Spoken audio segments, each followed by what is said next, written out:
Hi everyone, welcome to SDS. আজি এইটো fully ready to wear বিৰাট ধুনিয়া মেখেলা চাদৰ লৈ আনিছো। ফাৰ্স্ট কাপোৰটো হ'ব আপোনালোকৰ peach colour fully ready to wear হ'ব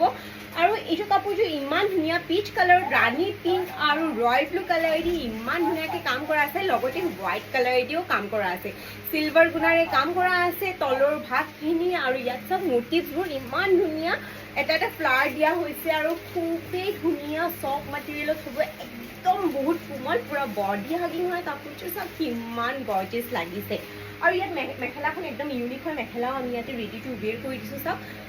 মেখেলাৰ তল ভাগত এনেকৈ সিলভাৰ গুণাৰ কাম কৰা আছে আৰু গোটেই ওপৰলৈকে এনেকৈ কাম কৰা আছে একদম এটা ডিফাৰেণ্ট আৰ্টিকেল আমি আপোনালোকৰ কাৰণে লৈ আনিছোঁ মেখেলাখন একদমেই ডিফাৰেণ্ট হ'ব সব কিমান ধুনীয়া হয় পিন্ধিলে আপোনালোকক নুদা মানুহ নাথাকিব ইমান ধুনীয়া এইযোৰ কাপোৰ হয় দেন আগেইন খুবেই ধুনীয়া সেম ডিজাইনত আমি লৈ আনিছোঁ হট পিংক কালাৰটো এইটো কালাৰ যে এতিয়া ইমান ডিমাণ্ডত আছে যিহেতু ৱেডিং ছিজন ইজ আৰাউণ্ড দি কৰ্নাৰ পুৰা সিলভাৰ গুণাৰে কাম কৰা আছে তলৰ ভাগখিনিত গোটেই গাত এনেকৈ ফ্লাৱাৰ ৱৰ্ক আছে গ্ৰীণ আৰু সিলভাৰ গুণাৰ কাম হ'ব